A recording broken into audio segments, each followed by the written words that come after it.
his pastimes with Srila Prabhupada. We're very fortunate that he came with us today. He's been a dear friend for many years, and he joined in 1967, I believe. Yeah, 1967. He's a veteran of New Vrindavan. He was the manager of the Bhaktivedanta temple services, right? Mail order, yeah. And I think my introduction to Ranadhira was through his advertising for the famous and infamous Vishnu amulet, which actually helped a lot of people. Keep it in your home and have good luck. So with that, I want to ask you to please share your experiences with Srila Prabhupada and his pastimes.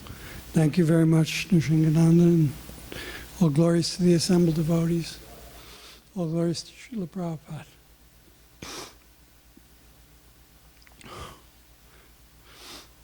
I'm sorry. I've had a couple of strokes and I've sort of changed bodies a little bit here. I'm getting kind of emotional. I was not always like this. Prabhupada is my eternal spiritual master. And I only had a few brief opportunities to be with Srila Prabhupada in person in my years as sort of a devotee. I came to the movement in New Vrindavan, and because I had met Kirtanananda in Bellevue Hospital, I was there for, I had taken a drug overdose, and Kirtanananda was there because he had gone to get money for the temple on matchless gifts. And he went to the welfare department, and he was the first devotee who shaved up and wore robes. And they took one look at him and sent him up to the psych ward at Bellevue. So he would sit on the beds and light incense and chant. And he invited me and a couple of the other people there to join him. And I kind of liked the chanting. But I wasn't much for the regulative principles. That kind of scared me. But I did like the chanting. And then at one point, Kirtanananda kind of fell away from Prabhupada and was going to start his own movement without the four regulative principles. And that appealed to me. I thought, wow, that's a great idea. And so I decided I was going to move to New Vrindavan, and I brought all my drugs with me, and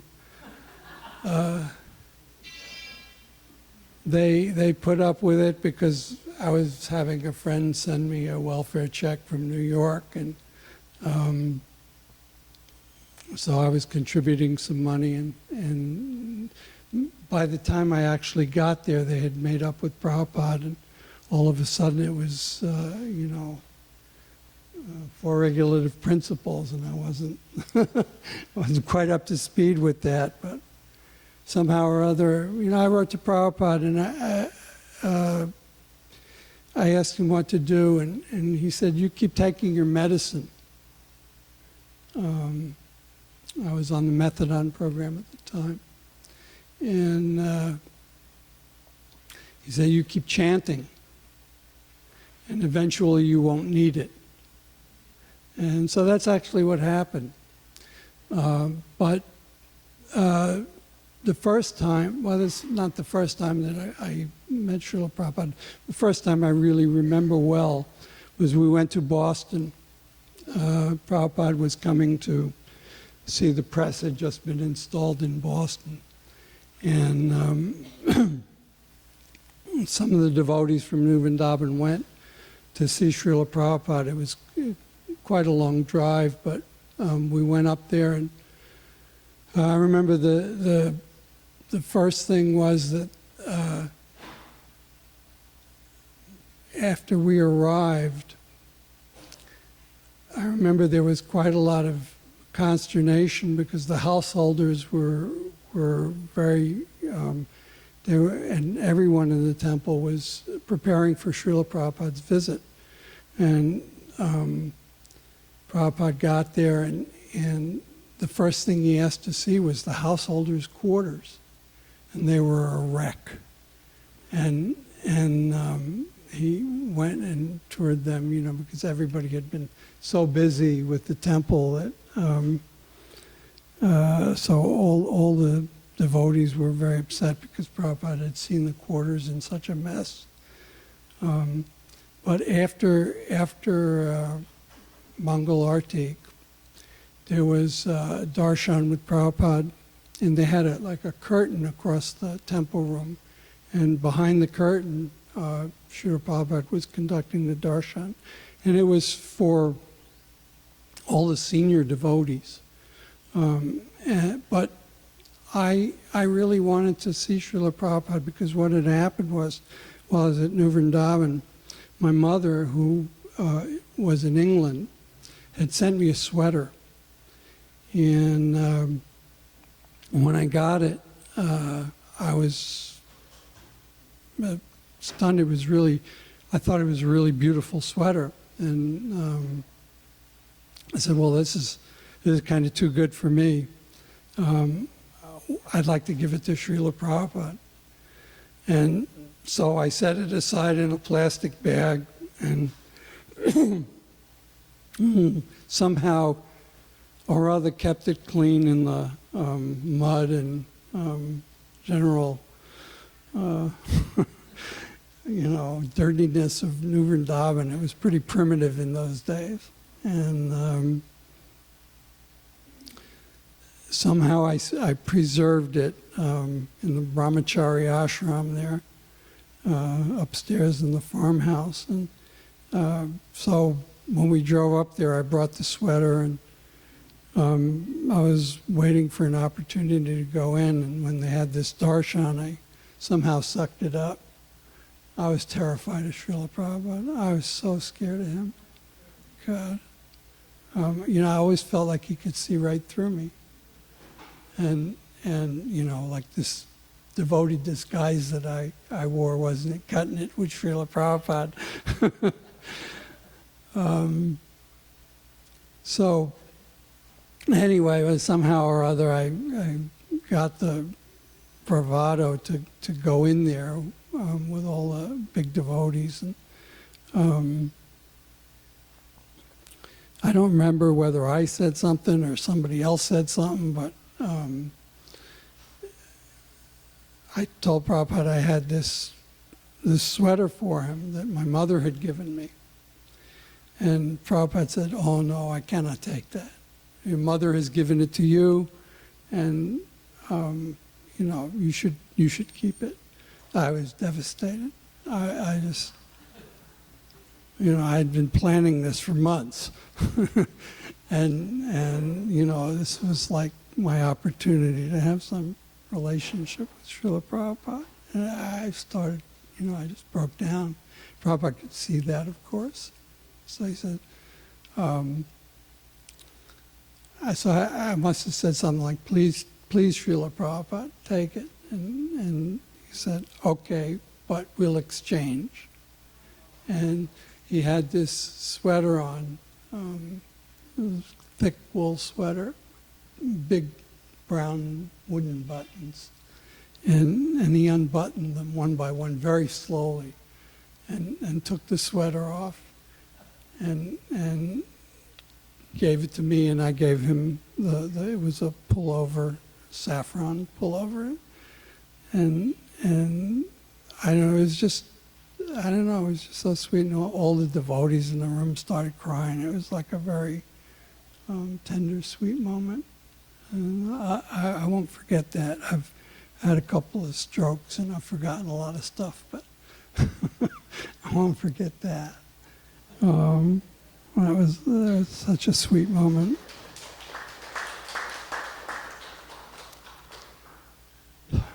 Another one? Okay, I'm in New Vrindavan, and I'm working my way up in the hierarchy. I'm temple commander now.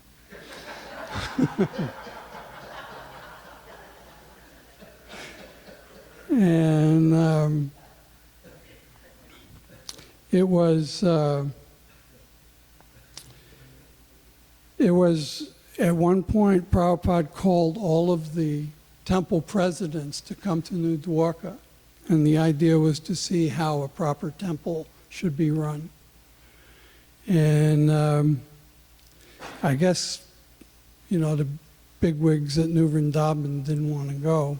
I don't know, Kirtananda and Hayagriva were the senior guys there, and so they deputized me to go for New Vrindavan.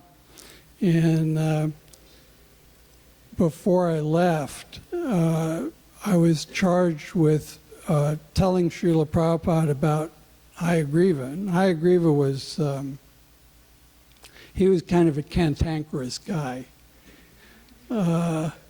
He had his own way of doing things, and he didn't always get along with everyone. So there were several complaints that, people had about Hayagriva. What are we going to do about him? We can't let this go on. He's disrupting the temple, and, he's living on his own. He had his house up on top of the hill, and he's got his own butter.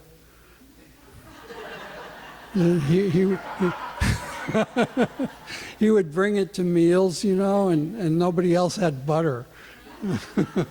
And, I agree with slather the butter on his chapatis, This was like very upsetting to the devotees there. So I was supposed to go tell Prabhupada all this stuff. And so I hitchhiked out to Los Angeles, and I found the true meaning of austerity. I went one day with Vishnu John on Sankirtan in downtown LA, and I thought we had it austere in New Vrindavan. It was unbelievable. It was so hot, and so much smog, and he just went on for hours and hours, and I was ready to drop, and I just couldn't believe it. I thought it was this big tough guy from New Vrindavan, and they were doing Sankirtan in downtown Los Angeles. I was amazed. But then when it was my turn to see Srila Prabhupada, I had this whole litany of grievances against Hayagriva, and I went into into Prabhupada's quarters and bowed down. And the first thing Srila Prabhupada said to me, and he says it with the most love and affection that you could possibly imagine.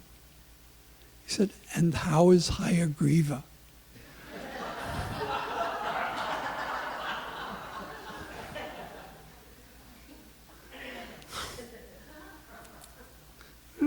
I said, "Fine, Srila Prabhupada." I couldn't say anything. It was, I couldn't say a word.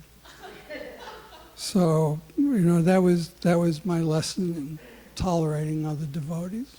Didn't last very long, but so, and I got maybe one or two other stories, very short. When Prabhupada came to New Vrindavan, we had to kind of rearrange things. I was living upstairs in the farmhouse in the brahmachari ashram. And, there wasn't enough houses there for everybody to have a place. So I found a bush out in front of the farmhouse, and it was like kind of overhung. You know, it was like a sort of hollow under the bush, and I think one of our dogs used to sleep under there. And but I cleared the dog out, and I made that my brahmachari ashram. And that's where I slept at night while Prabhupada was there. And I remember one day Srila Prabhupada came out the front door of the farmhouse, and he looked at the bush. And I don't remember if I had left something there or what, but he looked at it, and he looked at me. And I mean, we had never discussed this or anything, but he just looked at me and he said, "Thank you very much." And I knew what he meant immediately. And I appreciated that, you know, that somehow he always knew what was going on. And to tell you one other story, Prabhupada came to Pittsburgh. We had a temple we had opened a temple in Pittsburgh.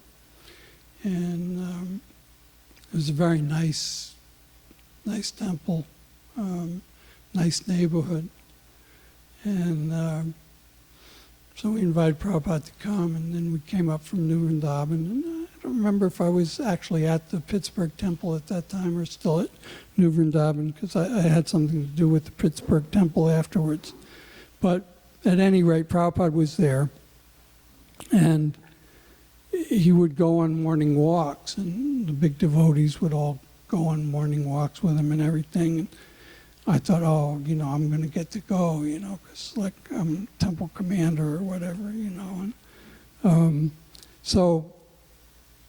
but I always felt really, really shy in front of Srila Prabhupada. So I didn't know what I was going to talk to him about. And of course, the thing was, you go on a walk with Prabhupada, and they expect you to come back with a bunch of nectar. You know, you're supposed to remember everything that he says, and, you know, you're supposed to, like, ask him questions and have conversations with him and, you know, bring back the nectar. And so everybody's, you know, when it was my turn, I said, okay, you know, I don't know, I'll try. And so we're walking, and Prabhupada's chanting, I'm chanting, and I can't think of anything to say. I'm completely tongue-tied. And I'm going, oh my God, I'm coming back with nothing. So we're passing this building by the university, I guess it was. And it says on the building, there's some lettering, EVANS, Evans Scholars. This is carved into the mantle on the building there. And I go in my head, I say, wow, maybe Prabhupada will ask me what that means. And Prabhupada stops in his tracks, turns around, looks at me and said, what is this Evans Scholars? I don't know, Srila Prabhupada. I never forgot that moment. That was my nectar. So anyway, I'm grateful to still be around in the Association of Devotees after all these years. Thanks very much for inviting me to speak.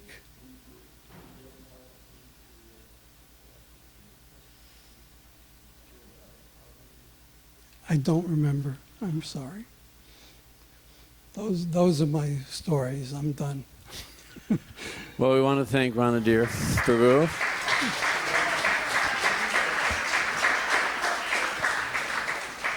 And